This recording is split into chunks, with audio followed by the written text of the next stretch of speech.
الرحمن الرحيم مثل الذين ينفقون أموالهم في سبيل الله كمثل حبة أنبتت 7 سنابل في كل سنبلة 100 حبة والله يضاعف لمن يشاء والله واسع عليم۔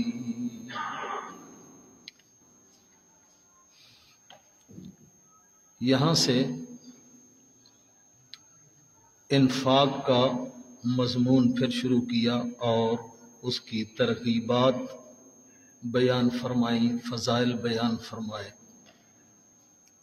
جو چیزیں قبولیت کے لیے مانع ثابت ہوتی ہیں ان کا بھی تذکرہ کیا۔ انفاق تو کرو، مال خرچ کرو، لیکن مال وہ خرچ اللہ کی راہ میں قبول ہوگا جس میں فلاں فلاں شرط ہوگی، یعنی آدمی مشرک بھی نہ ہو اور ریاکاری بھی نہ ہو۔ مثل الذین ينفقون اموالهم فی سبیل اللہ، مثال ان لوگوں کی جو اپنے مال اللہ کی راہ میں خرچ کرتے ہیں، کمثل حبۃ، مثل اس دانے کے، انبتت 7 سنابل، جس نے اگائیں 7 بالیاں۔ سنابل سنبولا کی جمع ہے، اور سنبولا سٹے کو اور بالیوں کو کہتے ہیں۔ ایک دانہ اگے، اس میں سے 7 بالیاں، 7 تیلے نکلتے ہیں، اور ہر تیلے پر ایک سٹا لگتا ہے، اور اس سٹے کے اندر 100 دانہ، تو 700 دانے تیار ہو گئے ایک دانے سے۔ تو اسی طرح فرمایا 1 روپیہ اللہ کی راہ میں خرچ کرو گے تو 700 روپے بنا کے اللہ اس کو واپس کرے گا۔ فی کل سنبلۃ 100 حبۃ، ہر سٹے میں، ہر بالی میں 100 دانہ ہو۔ واللہ یضاعف لمن یشاء، لیکن یہ بھی آخری حد نہیں ہے، اس سے بھی اگر زیادہ دل کے اندر اخلاص بڑھتا جائے گا، رضائے الہی بڑھتی جائے گی، تو 700 کے تو کیا 7 لاکھ اور 7 کروڑ گنا کر کے اللہ واپس کریں گے۔ جتنا اخلاص بڑھتا جائے گا اتنا اس میں اضافہ ہوتا جائے گا۔ واللہ واسع علیم، اللہ بہت وسعت والے اور بہت علم والے ہیں۔ الذین ينفقون اموالهم فی سبیل اللہ، وہ لوگ جو اپنے مال اللہ کی راہ میں خرچ کرتے ہیں، ثم لا یتبعون ما انفقوا منا ولا اذى، پھر اس خرچ کرنے کے بعد زبان سے احسان بھی نہیں جتلاتے، ولا اذى، اور اس سے اپنے برتاؤ کرنے میں تکلیف بھی نہیں دیتے اس کو۔ احسان جتلانے کا کیا مطلب کہ کوئی بات ہو گئی تو اس کو فوراً اپنا وہ دیا ہوا مال جتلایا، اچھا میں نے فلاں موقع پر تیری مدد کی، فلاں موقع پر تیری مدد کی، فلاں موقع پر تیری مدد کی، لیکن تو بڑا بے مربت انسان ہے، تجھے کسی چیز کا احساس نہیں ہے۔ تو اس طرح اگر اپنا احسان جتلائے گا تو وہ سارا ثواب ضائع ہو جائے گا۔ عزا کا مطلب یہ ہے کہ اس کو تکلیف پہنچائے، مثال کے طور پہ مال تو آج دیا، لیکن کل کو اس کو کہے جاؤ دریا خان میں اور وہاں سے میرے لیے یہ چیز خرید کے لاؤ، مجھے ضرورت ہے۔ اب اس بیچارے کی آنکھوں میں حیا ہوگی کہ کل کو اس نے میرے ساتھ اچھا برتاؤ کیا تھا، احسان کیا تھا، آج اگر میں نہیں جاؤں گا تو کل کو پھر بھی چلو مجھے ضرورت پڑ سکتی ہے تو پھر یہ مجھے نہیں دے گا۔ یہ تکلیف دینے کا مطلب یہ ہے کہ ہر آئے دن میں کوئی نہ کوئی اس کے اوپر تکلیف ڈال دے، تو یہ اگر کرے گا تو اس کا سارا کیا کرتا تباہ و برباد ہو جائے گا۔ تو جو آدمی اپنے مال خرچ کرنے کو قیمتی بنانا چاہتا ہے تو وہ احسان بھی نہ جتلائے اور اس کو تکلیف بھی نہ دے، تو لہم اجرہم عند ربہم، اس کو اللہ کے ہاں بہت بڑا اجر ملے گا۔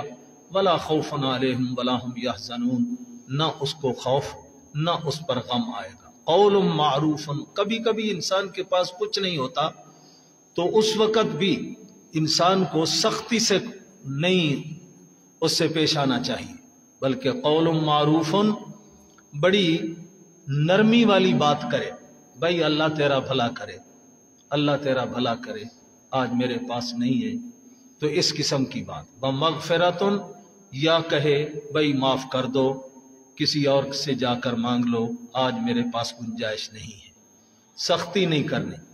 یہ نرمی والی بات اور بخشش والی بات کرنا، خیر من صدقۃ یتبعها اذی، یہ بہتر ہے ایسے صدقے سے جس صدقے کے بعد انسان تکلیف پہنچاوے اس کو۔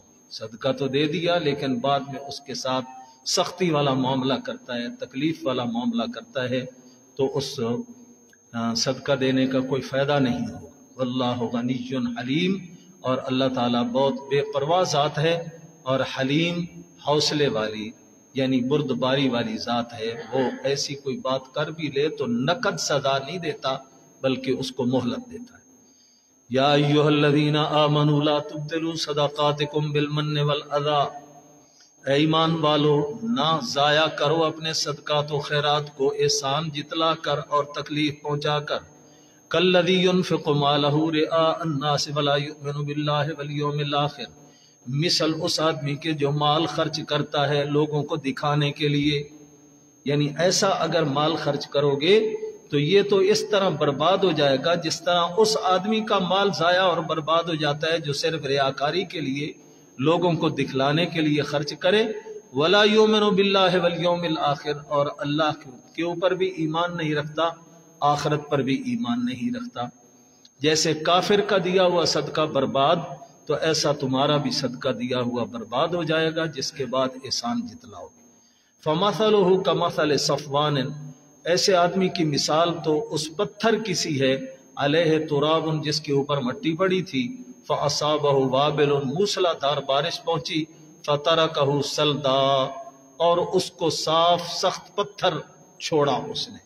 کیا مطلب؟ جس طریقے سے پتھر کے اوپر تھوڑی سی گرد و غبار پڑی ہوئی ہو اور اس کے اوپر کوئی دانہ وہ گر جائے تو اس گرد و غبار کو نمی پہنچنے کے بعد اسی پتھر پر وہ کوئی نہ کوئی تیلا اور گھاس اگاتا ہے۔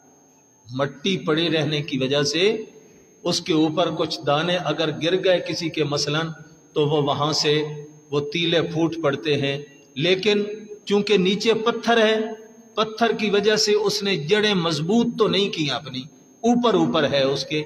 جس وقت موسلا دھار بارش اس کے اوپر پڑی تو اس وقت جس وقت وہ گرد و غبار اور مٹی دھل گئی تو اس کے اوپر اگا ہوا دانہ وہ بھی سارے کا سارا نیچے دھل جائے گا۔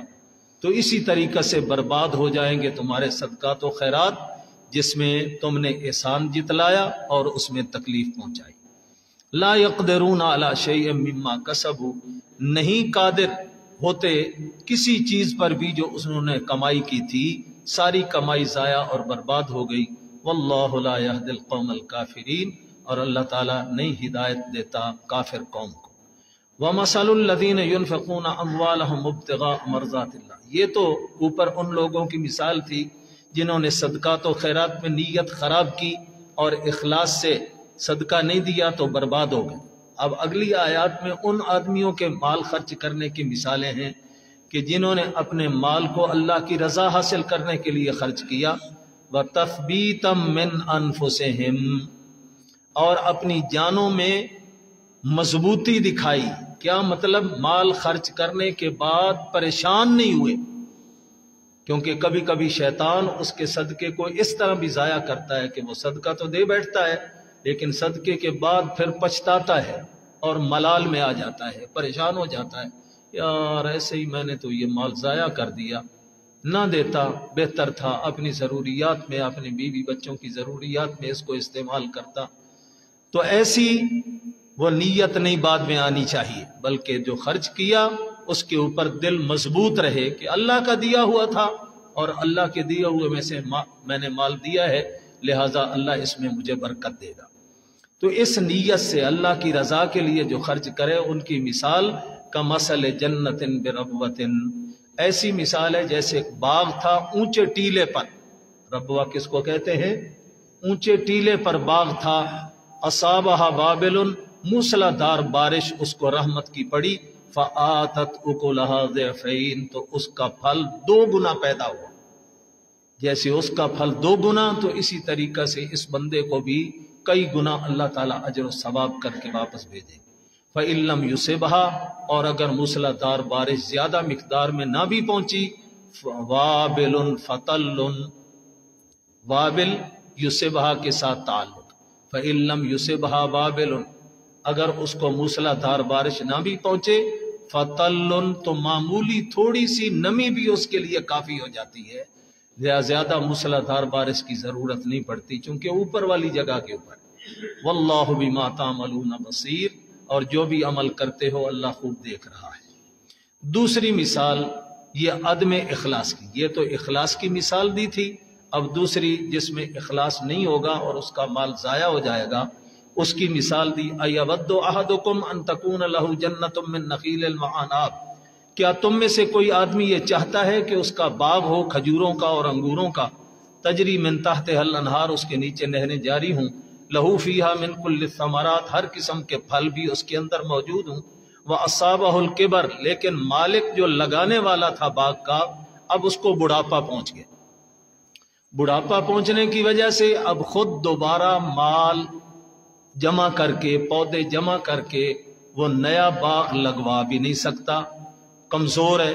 وَلَهُ ذُرِّيَّةٌ ضُعَفَاءُ، اور اس کی اولاد بھی ابھی چھوٹی ہے، کمزور ہے، اگر بالفرض اس کا وہ باغ ضائع ہو جائے تو وہ اس کی اولاد بھی ابھی تک اس قابل نہیں کہ وہ محنت کر کے تو اپنا باغ لگا سکے۔ فَأَصَابَهَا إِعْصَارٌ، تو ہوا کیا پھر، جب خود بھی بوڑھا ہو گیا اور اولاد بھی چھوٹی ہے، اپنے اندر بھی طاقت نہیں، اولاد میں بھی طاقت نہیں کہ نیا باغ لگا سکے، جو لگا ہوا تھا اس کے اوپر اچانک آندھی آئی، فیہ نارن، اس آندھی کے اندر آگ بھی تھی، اور فاحترقت، وہ جو آگ لگی اس باغ کو تو سارے کا سارا باغ جل گیا۔ اب بڑھاپے کی وجہ سے نہ تو خود دوبارہ اس جگہ پہ باغ لگا کر وہ اپنے پھل حاصل کر سکے، اولاد بالکل ابھی چھوٹی، وہ بھی محنت کمائی کے قابل نہیں کہ دوبارہ باغ لگا سکے۔ جیسے اس کا لگایا باغ آگ نے آ کر جلا دیا، اسی طریقہ سے جس خرچ کرنے میں ریاکاری ہوگی، اخلاص نہیں ہوگا، تو وہ بھی اس کا سارا خرچ کیا ہوا اسی طرح جل کے راکھ ہو جائے گا، اور اس کو ذرہ برابر بھی اس سے فائدہ نہیں پہنچے گا۔ کذالک یبین اللہ لکم الآیات، اسی طرح اللہ تعالی بیان کرتا رہتا ہے تمہارے لیے مختلف مثالیں، آیات بمانے مثالوں کے ہیں، لعلکم تتفکرون، تاکہ تم اس پر غور و فکر کرو۔ یا ایھا الذین آمنوا انفقوا من طیبات ما کسبتم، یہاں پھر ترغیبات دلائیں کہ جو خرچ کرتے ہو تو ردی چیز خرچ نہیں کرنی، بلکہ اعلیٰ اچھی چیز اللہ کی راہ میں خرچ کرنی ہے۔ جو چیز خود تم کھانے کے لیے تیار نہ ہو تو ایسی چیز وہ دوسروں کو بھی نہیں دینی چاہیے۔ جو خود کھانے کے لیے پسند کرو دوسرے کے لیے بھی وہی چیز پسند کرو۔ حدیث پاک میں بھی آیا، لا یؤمن احدکم حتی یحب لاخیہ ما یحب لنفسہ، دوسرے کے لیے وہی چیز پسند کر جو اپنی ذات کے لیے پسند کرتا ہے۔ مثال کے طور پہ رات کا باسی ٹکڑا ہوا، وہ رات کا بچا ہوا، وہ پڑا تھا، غریب آیا اس کو دے دیا کہ اب یہ رات کی باسی روٹی میں نے تو کھانی نہیں ہے تو چلو اس کو دے دیں۔ بھئی جو تو خود کھانے کے لیے تیار نہیں ہے تو دوسروں کو ایسی چیز کیوں دیتا ہے؟ اچھا پاکیزہ اور حلال رزق وہ خود بھی کھاتا ہے، ایسا ہی تو دوسروں کے لیے بھی پسند کر۔ انفقوا من طیبات ما کسبتم، جو کمائی کرتے ہو اس میں سے پاکیزہ چیز اللہ کی راہ میں خرچ کرو۔ ومما اخرجنا لکم من الارض، اور زمین میں سے بھی جو ہم نے مختلف چیزیں نکالی، یعنی کھیتی غلے کی شکل میں یا باغوں کی شکل میں، اس میں سے اچھی چیز دو۔ ولا تیمموا الخبیث، اور ردی چیز کا ارادہ نہ کرو دینے میں، جو منہ تنفقون، جو خرچ کرتے ہو اس میں سے ردی چیز نہ خرچ کرو۔ ولستم بآخذیہ الا ان تغمضوا فیہ، حالانکہ تم خود وہ لینے کے لیے کبھی تیار نہیں ہوتے مگر یہ کہ اگر اس دینے والے سے تمہارے تعلقات ہوں، بھائی چارہ ہو، دوستی ہو، رشتہ داری ہو، اور اس نے ایسی ردی چیز دے دی تو تم کہتے ہو یار اب اگر اس کو یہ چیز واپس کر دی تو یہ ناراض ہو جائے گا، اس لیے تم رکھ تو لیتے ہو لیکن آنکھیں بند کر کے، الا ان تغمضوا فی، یعنی خوشی سے نہیں رکھتے ہو، آنکھیں بند کر کے رکھتے ہو تاکہ اس کا جو میرا تعلق ہے دوستانہ ہے وہ نہ خراب ہو جائے۔ تو جو ردی چیز خود تم لینے کے لیے تیار نہیں ہو کسی سے، تو وہ کسی کو دینے کے لیے بھی تمہیں ایسا اقدام نہیں کرنا چاہیے، ارادہ نہیں کرنا چاہیے۔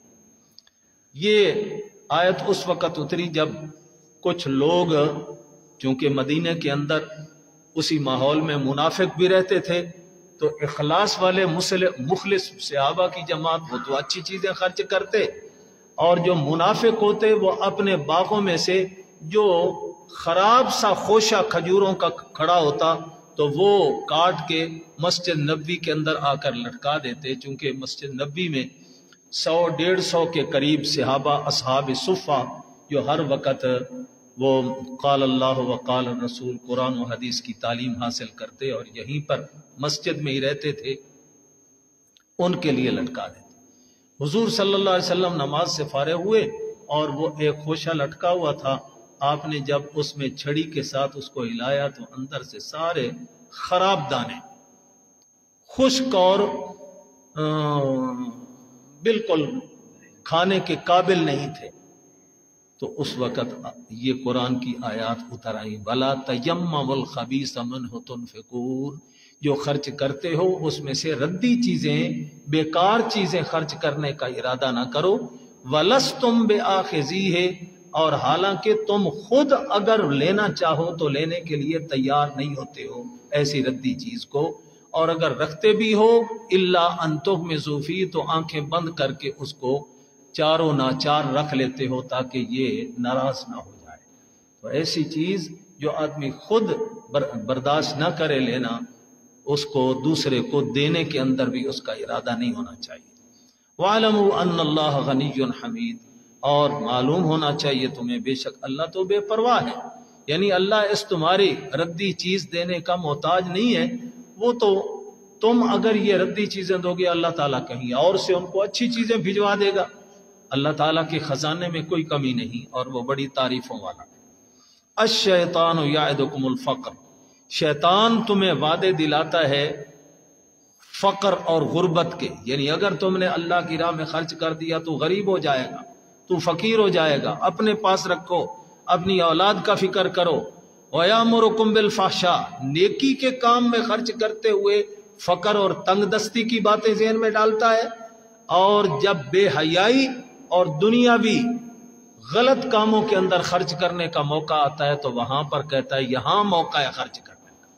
جیسے آج کل ہمارے ماحول میں کوئی شادی بیاہ کا موقع ہو تو پتہ نہیں کیا سے کیا فضولیات خرچ کرتے ہیں، لاکھوں روپے اڑا دیتے ہیں، صرف کس لیے ماحول اور معاشرے کے اندر میری ناک اونچی ہو جائے، بھائی فلاں نے بچے کی شادی کی کمال کر دیا، ایسا تو آج تک شادی کا منظر نہیں دیکھا تھا جیسے۔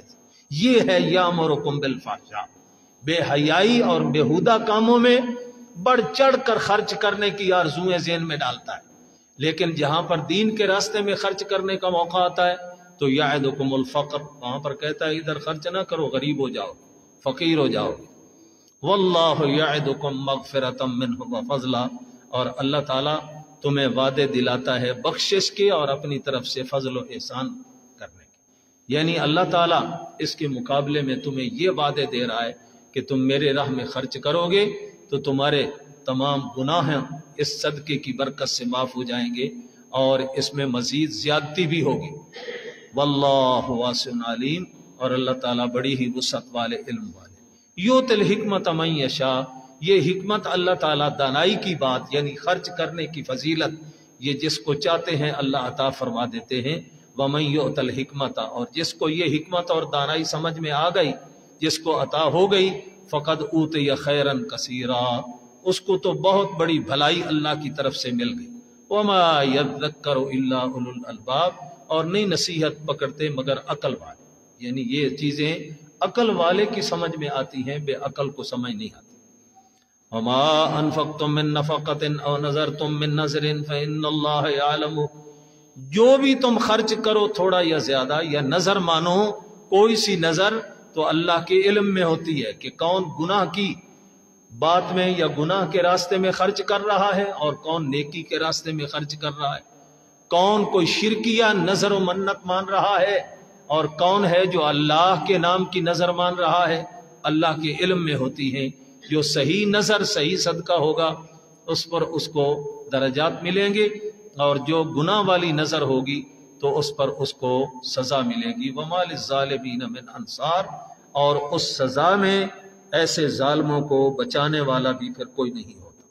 ان تبدوا الصدقات فنعما ہی، خرچ کرنے کے دو طریقے ہوتے ہیں، کبھی تو چھپ چھپا کے آدمی خرچ کرتا ہے تاکہ ریاکاری کا شبہ نہ آ جائے اور میرا خرچ کیا ہوا ضائع نہ ہو جائے، اور کبھی اعلانیہ خرچ کرتا ہے، اس میں اگر تو نیت ہوگی کہ لوگ میری تعریف کریں گے تو پھر تو یہ ضائع ہو جائے گا، اور اگر اعلانیہ اس لیے خرچ کرتا ہے کہ میں خرچ کر رہا ہوں، مجھے دیکھ کر اور بھی لوگ خرچ کریں گے، اور اس بندے کا یعنی مسجد کے لیے یا مدرسے کے لیے یا جہاد کے لیے یا کسی غریب آدمی کے لیے جو چندہ ہو رہا ہے تو چلو اس کا فائدہ ہو جائے، میں پہل کرتا ہوں، مجھے دیکھ کر اور بھی کریں گے، تو یہ اعلانیہ خرچ کرنا نہ صرف یہ کہ جائز ہے، بلکہ اس پر جتنے بھی اس کو دیکھ کر خرچ کریں گے سب کو برابر کا اس پہلے آدمی کے کھاتے میں ثواب جائے گا، جس نے ابتدا کی تھی سب کا ثواب اس پہلے آدمی کو جائے گا، لیکن اس کا یہ مطلب نہیں کہ باقیوں کو کچھ نہیں ملے گا، ان کو بھی اپنی جگہ پہ اللہ عطا فرمائے۔ ان تبدوا الصدقات فنعما ہی، اگر تم اعلانیہ خرچ کرتے ہو ظاہر کر کے فنعما ہی تو کیا ہی اچھی بات ہے یہ، لیکن اس میں نے بتایا کہ نیت یہ ہو کہ میرے خرچ کرنے کو دیکھ کر دوسرے بھی خرچ کریں گے۔ وَإِن تُخْفُوهَا، اور اگر تم چھپا کے خرچ کرتے ہو، وَتُؤْتُوهَا الْفُقَرَاءَ، اور غریبوں کو دیتے ہو، فَهُوَ خَيْرٌ لَكُمْ، تو وہ تمہارے لیے بہت ہی بہتر ہے، کیونکہ جو چھپ چھپا کے خرچ کرے گا حدیثوں میں آیا اس کا مرتبہ اعلانیہ خرچ کرنے سے بہت زیادہ ہے، کیونکہ اعلانیہ خرچ کرنے میں کبھی شیطان ریاکاری کا وسوسہ بھی ذہن میں ڈال سکتا ہے، لیکن جو چھپ چھپا کے خرچ کرے گا اس میں ریاکاری کا شبہ نہیں آئے گا، اس میں ثواب زیادہ۔ وَيُكَفِّرُ عَنْكُم مِّن سَيِّئَاتِكُمْ، اور اللہ تعالیٰ اس خرچ کرنے کی بدولت اس برکت سے تمہارے گناہوں کو بھی مٹا ڈالے گا۔ وَاللَّهُ بِمَا تَعْمَلُونَ خَبِيرٌ، اور جو تم عمل کر رہے ہو اللہ خوب اس سے خبردار ہے۔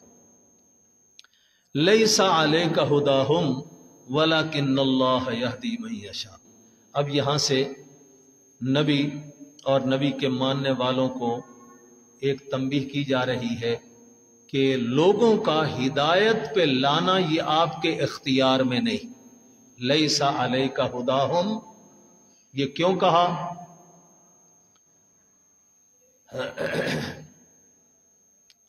کچھ صحابہ تھے، ان کی رشتہ داریاں اور دوستانے تھے بنو قریظہ اور بنو نذیر، دو یہودیوں کے قبیلے ہیں۔ اب ان پر ایک دفعہ غربت اور فقر کی گھڑیاں آ گئیں تو ان مسلمانوں نے چاہا کہ ہم ان پر خرچ نہ کریں، کیونکہ وہ اس غربت اور افلاس کی وجہ سے جب پریشان ہوں گے تو پریشانی کے وقت میں ہم ان کو یہ کہیں گے ہمارے مذہب میں آؤ تو ہم خرچ کرتے ہیں، اگر ہمارا دین اسلام قبول نہیں کرتے ہو تو پھر ہم تمہیں کچھ بھی نہیں دیں گے۔ اب اس طرح ادھر سے وہ فقر اور غربت کی وجہ سے مجبور ہوں گے، اور ہم جب یہ شرط لگائیں گے کہ ادھر آؤ تو تب خرچ کرتے ہیں، اگر اسلام قبول نہیں کرتے ہو تو پھر ہم کافروں کو کچھ نہیں دینے کے لیے تیار، تو ممکن ہے ہمارے اس زور دینے سے وہ مسلمان ہو جائیں۔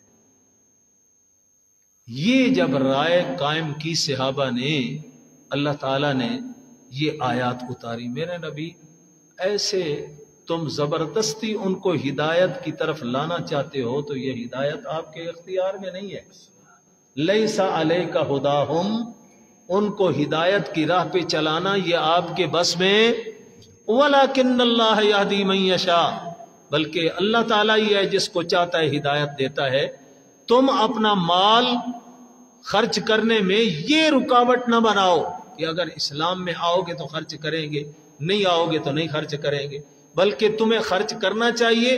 ہو سکتا ہے تمہارے خرچ کرنے سے وہ متاثر ہو جائیں کہ دیکھو بھئی یہ ہمارے مخالف ہے مذہب میں اور اس کے باوجود اسلام کتنا اچھا مذہب ہے کہ یہ ہمارے اوپر مال خرچ کر رہے ہیں، تو ہمیں اس مذہب کے اندر داخل ہو جانا چاہیے۔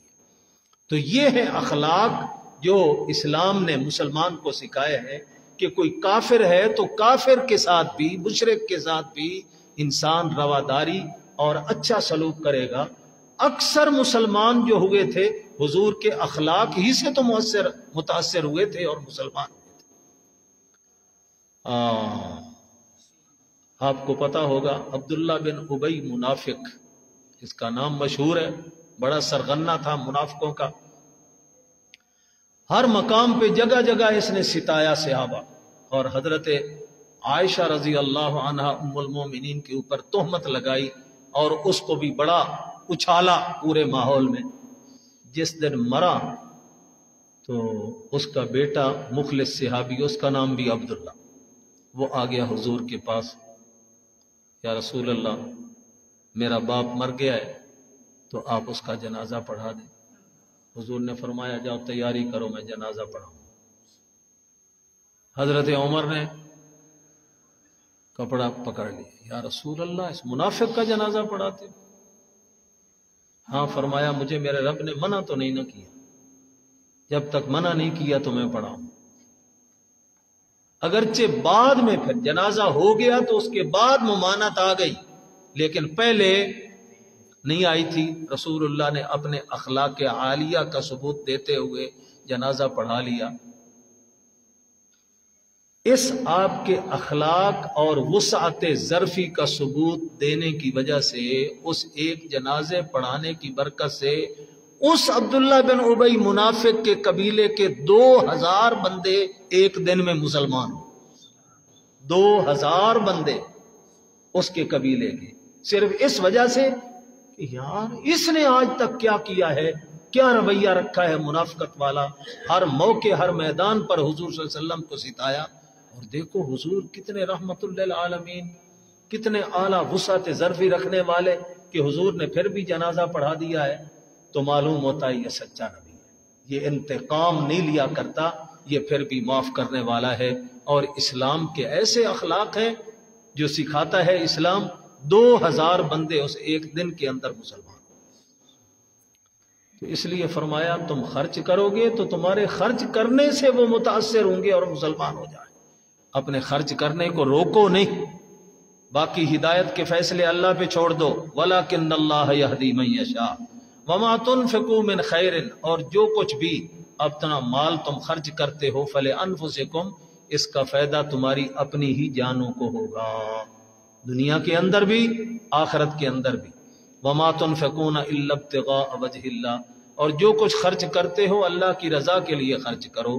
وَمَا تُنْفِقُوا مِنْ خَيْرٍ يُوَفَّ إِلَيْكُمْ، اور جو کچھ خرچ کرتے ہو بھلائی کے کاموں میں تو اللہ تعالیٰ اس کا پورا پورا بدلہ تمہیں لوٹائے گا۔ یوفا الیکم، دنیا کے اندر بھی آخرت کے اندر بھی۔ یہ نہ سمجھو ہمارا مال ضائع ہو گیا، بلکہ وہ مال کئی گنا بڑھا کے اللہ واپس کرے گا۔ وَأَنْتُمْ لَا تُظْلَمُونَ، اور تمہارے اوپر کبھی بھی ظلم نہیں کیا جائے گا، یعنی اجر و ثواب دینے میں کمی، کہ تم مال زیادہ خرچ کرو ثواب تھوڑا ملے، ایسے نہیں ہوگا۔ لِلْفُقَرَاءِ الَّذِينَ أُحْصِرُوا فِي سَبِيلِ اللَّهِ، اب بتلایا کہ یہ مال خرچ کرنا تو ہے، لیکن کن کو دینا ہے، اس کا مصرف کیا ہے، کہاں کہاں خرچ کرنا ہے، تو فرمایا لِلْفُقَرَاء، اس کا سب سے اعلیٰ بہترین مصرف وہ فقیر اور غریب لوگ ہیں، الَّذِينَ أُحْصِرُوا فِي سَبِيلِ اللَّهِ، جو روک لیے گئے اللہ کی راہ میں۔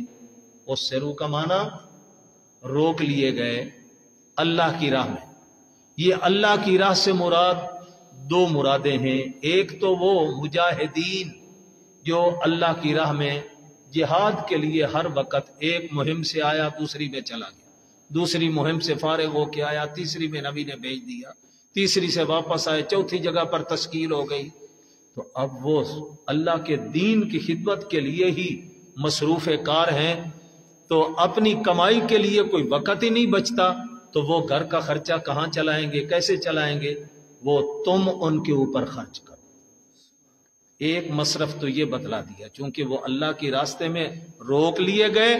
کس سے روک لیے گئے؟ اپنا کمائی کرنے سے، ورنہ الحمدللہ وہ معذور نہیں ہے، صحیح ہیں، تندرست ہیں، صحیح اعضاء والے ہیں، اگر وہ خود بازاروں میں جائیں، تجارت کریں یا محنت مزدوری کریں، کمائی کر سکتے ہیں اور گھر کا خرچہ چلا سکتے ہیں۔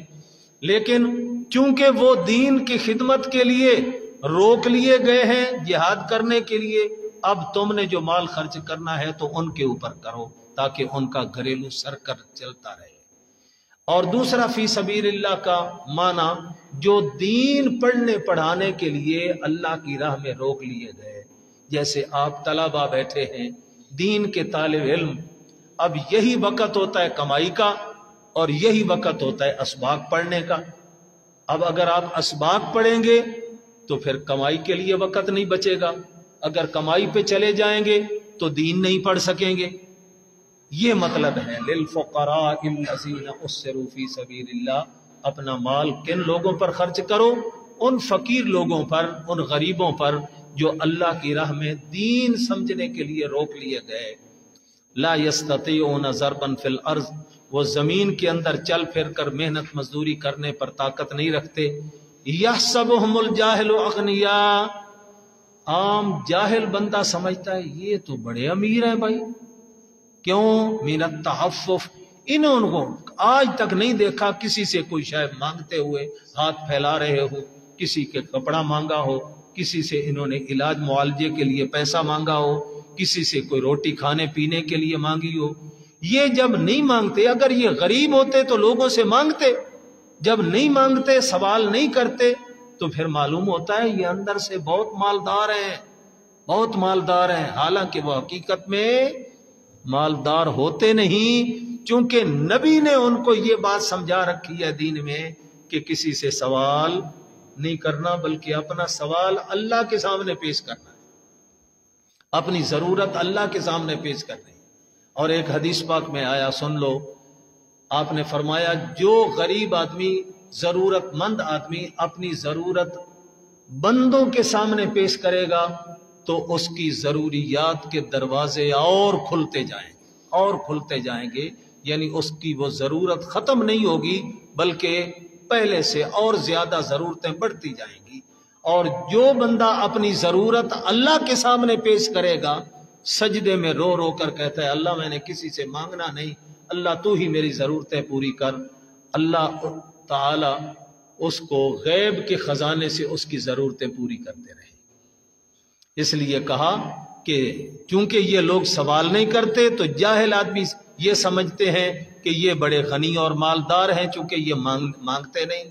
تعرفہم بسیماہم، لیکن ان کا مزاج، ان کا حلیہ، ان کا چال چلن یہ بتلاتا ہے، لوگوں کو خود بخود پہچان ہو جاتی ہے کہ واقعتاً یہ دین کے طالب علم ہیں اور بڑے شریف الطبع ہیں، کسی سے مانگتے نہیں۔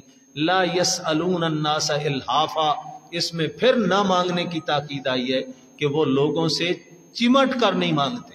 الحاف کا معنی پیچھے پائے جانا، لپٹ جانا کسی کو، اگر کوئی ایک آدھ مرتبہ مانگے اور وہ کہے بھائی میرے پاس نہیں ہے تو پھر مانگے گا، پھر مانگے گا، پھر مانگے گا، ایسی حالت یہ دین کے طالب علموں میں نہیں ہوتی۔ وہ لوگوں سے اس طرح لپٹ کے نہیں مانگتے۔ اگر بہت زیادہ ضرورت مند ہے کوئی مثلا تو وہ ایک آدھ مرتبہ کسی کے سامنے اپنی حاجت کا اظہار کرے گا، کچھ مل گیا تو ٹھیک ہے، نہ ملا تو دوبارہ اس کو پھر نہیں کہنا۔ وما تنفقوا من خیر فإن اللہ بہ علیم، اور جو کچھ بھی تم خرچ کرتے ہو اللہ تعالیٰ کو اس کا پورا پورا علم ہے۔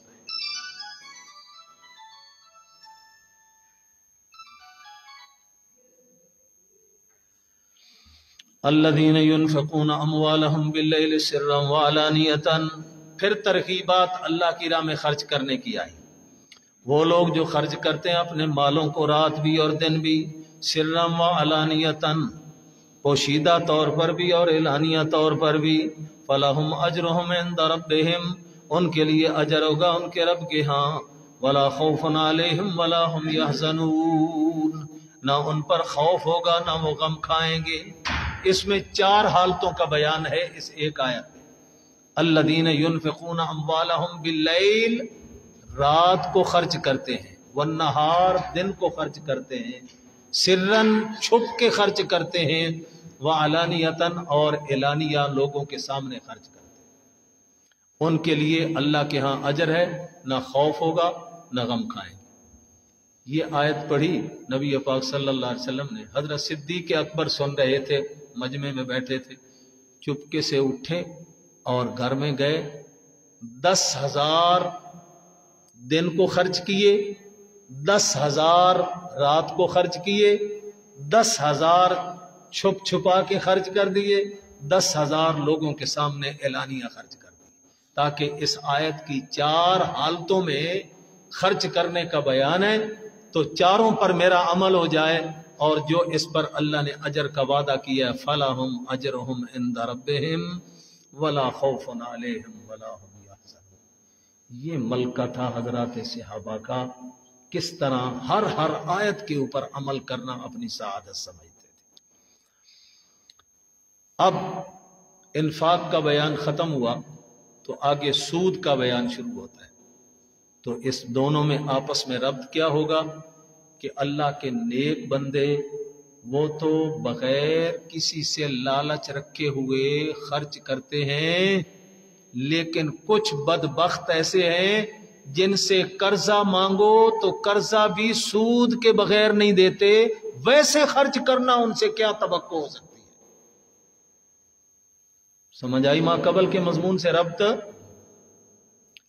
اصل تو چاہیے کہ بغیر لالچ کے، بغیر عوض کے اللہ کی ذات پہ بھروسہ کرتے ہوئے خرچ کرو، لیکن سود خور لوگوں کی حالت یہ ہوتی ہے کہ وہ بغیر عوض کے خرچ کرنا تو دور کی بات ہے، وہ تو لوگ اگر ان سے ضرورت کے لیے قرضہ مانگیں تو وہ قرضہ بھی بغیر سود کے نہیں دیتے۔ مفت کیا دینا ہے ایسے لوگوں نے؟ تو ایسے لوگوں کا انجام سن لو پھر۔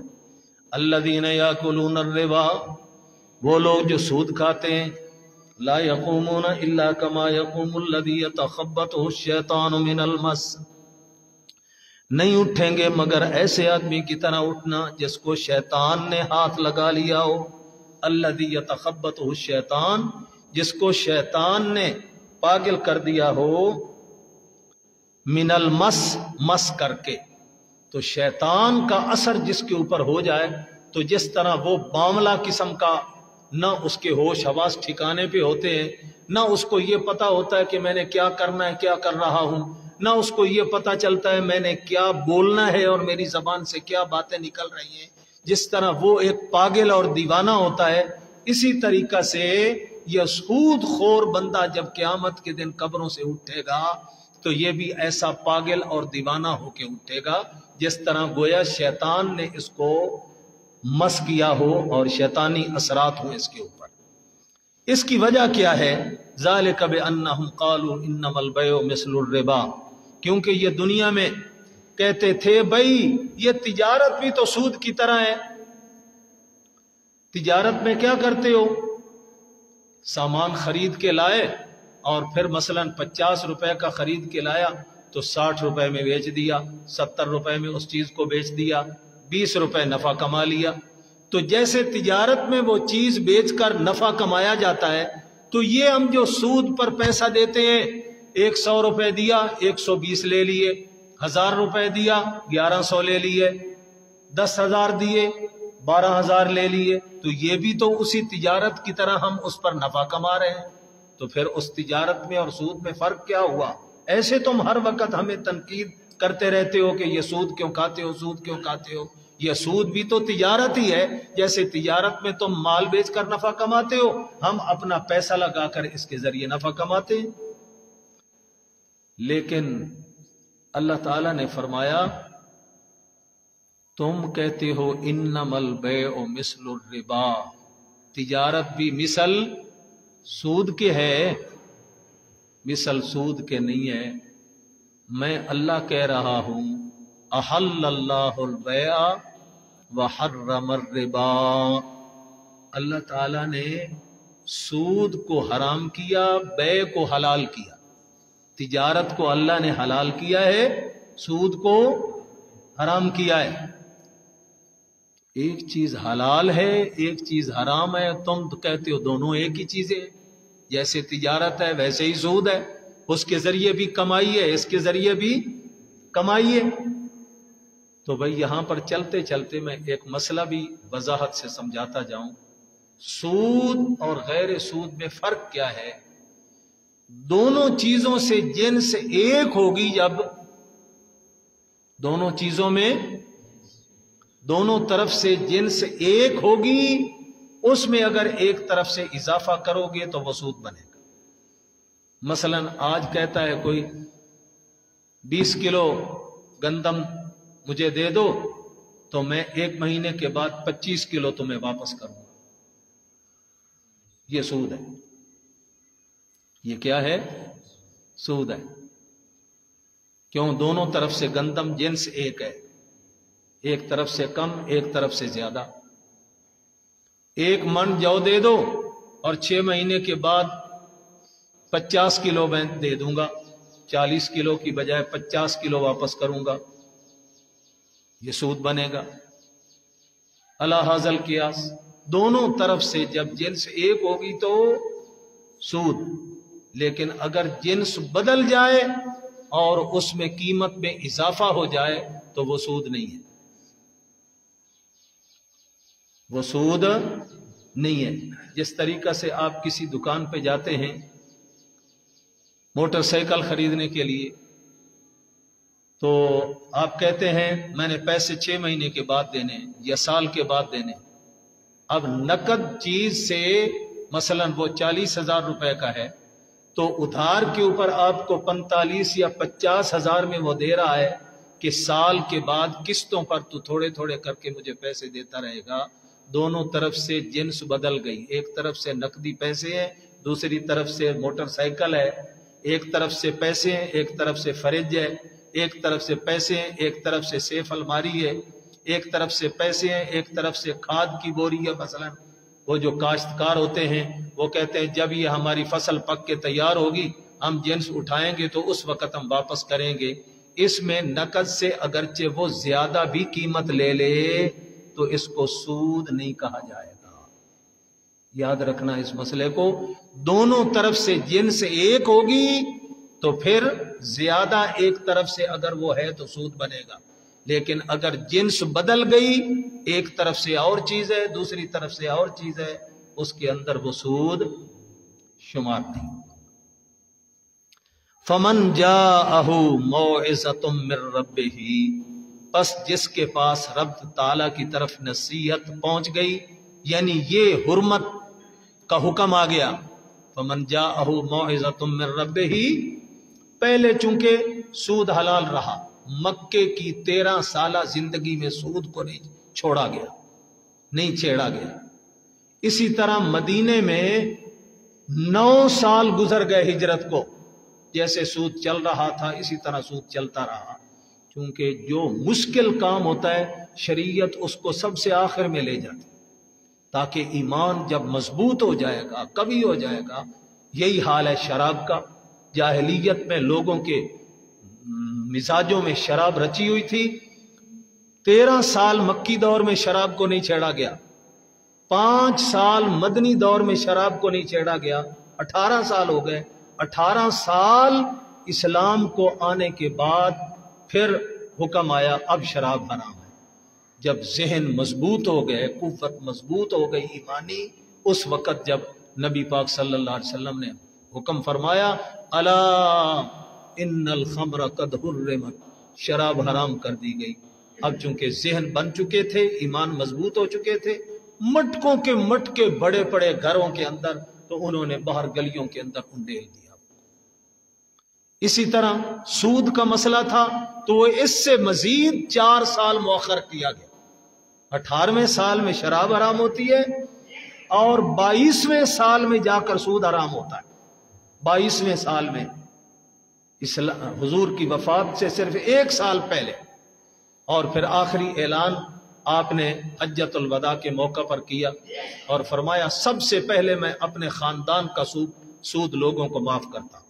حضور کا چچا حضرت عباس وہ سود پر لوگوں کو پیسے دیتا تھا تجارتی طور پر اور سود وصول کرتا تھا، لیکن ابھی تک چونکہ ایک جائز تھا، حرمت کا حکم نہیں آیا، اس کو نہیں چھیڑا گیا۔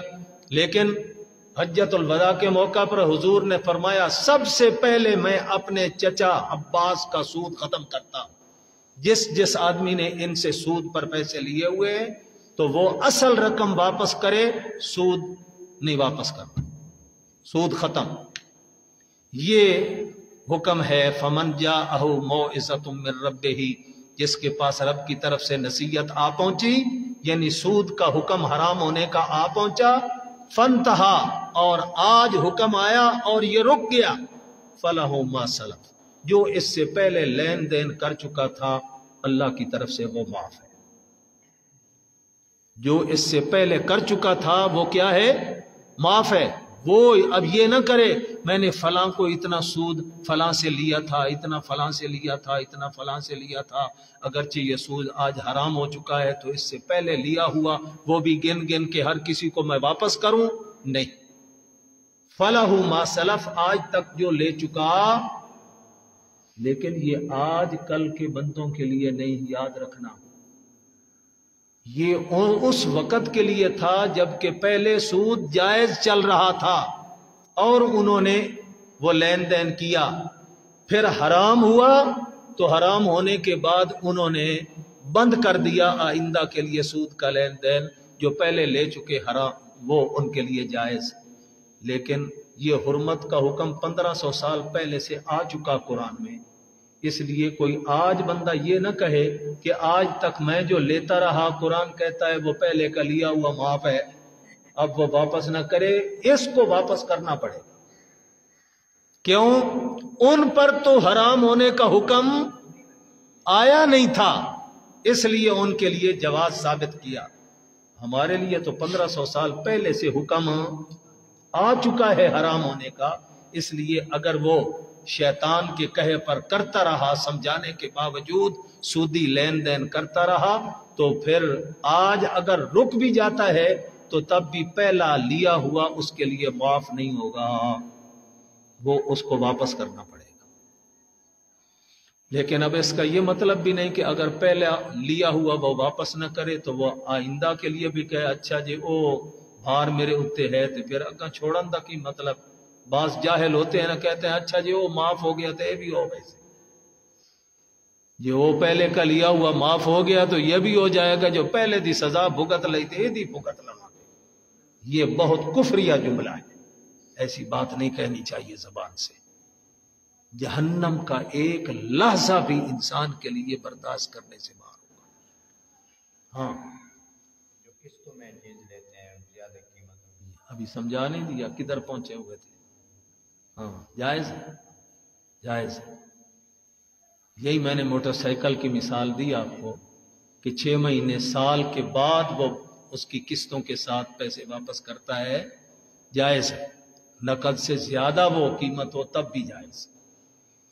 امرہ الی اللہ، اور اس کا معاملہ اللہ کے سپرد ہوگا، یعنی دنیا میں توجہ کرنا، فلاح ما سلف کا مطلب دنیا میں وہ سود کا لیا ہوا پیسہ تو واپس نہیں کرے گا، اس کے لیے جائز ہے جو آج تک لے لیا وہ کھائے، واپس نہ کرے۔ وَأَمْرُهُ إِلَى اللَّهِ، لیکن اس کا معاملہ اللہ کے سپرد ہوگا، یعنی آخرت کا معاملہ اللہ کے سپرد ہوگا۔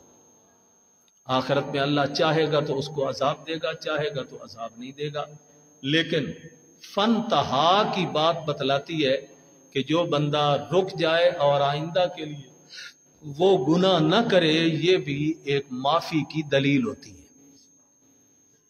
یہ بھی کیا ہوتا ہے؟ معافی کی دلیل ہوتی ہے، اور اللہ تعالیٰ سے امید ہے آخرت میں بھی اللہ معاف فرما دے گا۔ ومن عاد، لیکن جو اللہ کا حکم آنے کے باوجود دوبارہ پھر وہی کام کرے، ومن عاد، جو لوٹے اسی سودی کاروبار کی طرف دوبارہ پھر شروع کرے، فَأُولَئِكَ أَصْحَابُ النَّارِ هُمْ فِيهَا خَالِدُونَ، یہی لوگ ہیں آگ والے، ہمیشہ ہمیشہ اس میں رہیں گے۔ يَمْحَقُ اللَّهُ الرِّبَا وَيُرْبِي الصَّدَقَاتِ، يَمْحَقُ اللَّهُ الرِّبَا وَيُرْبِي الصَّدَقَاتِ، اللہ سود کے مال کو گھٹاتا ہے، مٹاتا ہے، یعنی بے برکتی مال ہوتا ہے سود کا، اس میں برکت نہیں ہوتی، جتنا زیادہ آئے گا جائے گا بھی اسی طرح۔ حدیث پاک میں آیا ان الربا وان کثر فان عاقبته تصیر الى کل، سود کا مال جتنا بھی بڑھ جائے لیکن اس کا انجام قلت کی طرف جائے، انجام کے اعتبار سے اس مال میں برکت نہیں ہوگی، آیا بھی لاکھوں کے اعتبار سے، کروڑوں کے اعتبار سے، لیکن اچانک ڈاکو پڑے، سارے کا سارا مال چھین کے لے گئے، چور چوری کرنے کے لیے آئے، کافی نقصان کر گئے، کوئی ناجائز مقدمے میں پھنس گیا، جتنا سودی مال تھا سارا اسی طرح رشوتوں میں اور اس مقدمے سے جان چھڑانے کے اندر سارا ضائع ہو گیا، کسی ایسی مہلک مرض کے اندر مبتلا ہوا، آج تک جتنا کمایا تھا سارے کا سارا ادھر علاجوں میں چلا گیا۔ یہ ہے یمحق اللہ الربا، اللہ تعالی سود کے مال کو گھٹاتا ہے، وَيُرْبِي الصَّدَقَاتِ، اور صدقے کے مال کو اللہ بڑھاتا ہے، واللہ لا يحب كل کفار اثیم، اور اللہ تعالی نہیں محبت رکھتا کسی بھی کافر گناہگار سے۔ ان الذین آمنوا وعملوا الصالحات، بے شک وہ لوگ جو ایمان لائے، اعمال بھی اچھے کیے، وَأَقَامُوا الصَّلَاةَ، نماز بھی قائم کرتے رہے، وَآتَوُا الزَّكَاةَ، زکوٰۃ بھی دیتے رہے، لَهُمْ أَجْرُهُمْ عِنْدَ رَبِّهِمْ، ان کے لیے اجر ہوگا ان کے رب کے ہاں، وَلَا خَوْفٌ عَلَيْهِمْ وَلَا هُمْ يَحْزَنُونَ، نہ خوف ہوگا ان کے اوپر نہ غم کھائیں گے۔ یا ایھا الذین آمنوا اتقوا اللہ وذروا ما بقی من الربا، اے ایمان والو اللہ سے ڈرتے رہنا، وذروا ما بقی من الربا، اور چھوڑ دو جو کچھ ربا باقی لین دین کیا ہوا ہے، یعنی اگر کسی سے معاملہ کر رکھا ہے پہلے کا تو آج حکم آ گیا سود کا، تو آج کے بعد لین دین ختم کر دو۔ وَذَرُوا، واو الگ ہے، ضرور زر سے، وزر یزر سے زر، ذرا ضرور، اترکو کے معنی میں چھوڑ دو، ما بقی من الربا، جو باقی لین دین سود کا تھا ختم کر دو، ان کنتم مؤمنین، اگر تم سچے پکے مومن ہو۔ کوئی یہ نہ سمجھے کہ اچھا آئندہ کوئی نیا سودا سود کا تو نہیں کریں گے، پچھلا جو پہلے سے کیا ہوا ہے وہ تو لین دین کر لینا، وہ وصول کر لیں، فرمایا نہ، وہ وصول بھی نہیں کرنا، جو وصول پہلے ہو چکا وہ تمہارے لیے جائز، وہ کھا پی سکتے ہو، لیکن جو ابھی لینا باقی ہے اس کو چھوڑ دو، ان کنتم مؤمنین، اگر تم سچے پکے مومن ہو۔ فإن لم تفعلوا، اور اگر ایسا نہیں کرو گے یعنی نہیں چھوڑو گے سود کو، فاذنوا بحرب من اللہ ورسولہ، تو پھر نکل آؤ اللہ اور اس کے رسول سے، جنگ ہے تمہاری۔ فاذنوا، اعلان جنگ ہے تمہارے خلاف اللہ اور اس کے رسول کا، اور جس کے مخالف میں میدان جنگ میں اللہ اور اس کا رسول آ گیا اس کی ہلاکت میں کوئی شبہ ہو سکتا ہے؟ تو گویا یہ سودی کاروبار کرنے والے یہ اللہ اور اس کے رسول سے جنگ کر رہے ہیں اور ان کی ہلاکت یقینی۔ وَإِن تُبْتُمْ، اور اگر تم توبہ کر لو گے، فَلَكُمْ رُؤُوسُ أَمْوَالِكُمْ، تو تمہارے لیے اصل راس المال ہوگا، واپس لینا جائز۔ رؤوس اموالکم کا کیا مطلب؟ اصل مال جو تم نے دیا تھا وہی واپس لے سکتے ہو، اس سے زیادہ سود وہ نہیں لے سکتے۔ لا تظلمون ولا تظلمون، نہ تم ظلم کرو نہ تمہارے اوپر ظلم کیا جائے گا۔ وَإِن كَانَ ذُو أُسْرَةٍ فَنَظِرَةٌ إِلَىٰ مَيْسَرَةٍ، اصل وہ راس المال واپس لینے میں بھی تنگی نہیں کرنی، سختی نہیں کرنی، بلکہ اگر وہ تنگ دست ہے، ان كَانَ ذُو أُسْرَةٍ فَنَظِرَةٌ إِلَىٰ مَيْسَرَةٍ، تو اس کو مہلت دے دو حالت یسر تک۔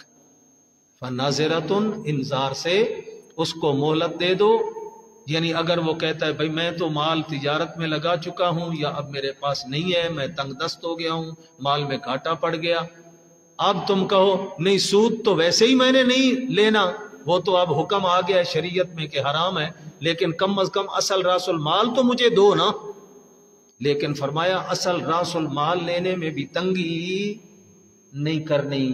فنظرۃ الی میسرہ، اس کو مہلت دے دو حالت یسر تک، خوشحالی تک، جب وہ آسانی سے دے سکے.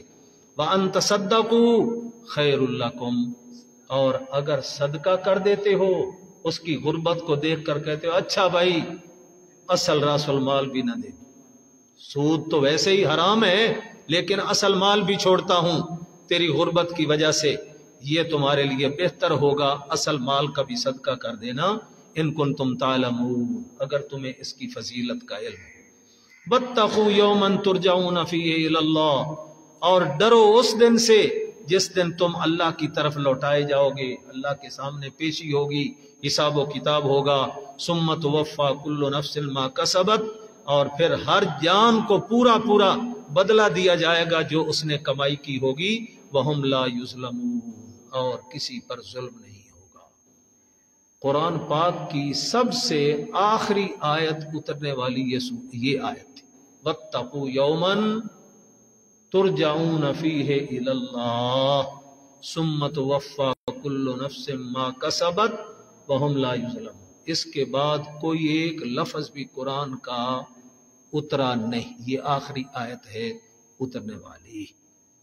اللہ تعالی عمل کی توفیق بخشے. سبحان ربک رب العزت عما یصفون، سلام علی المرسلین والحمد للہ. اللہم صل علی محمد. ربنا ظلمنا انفسنا ان لم تغفر لنا ربنا تقبل منا انك انت السميع العليم وتب علينا انك انت التواب الرحيم. وصلى الله تعالى على خير محمد وعلى اصحابه اجمعين.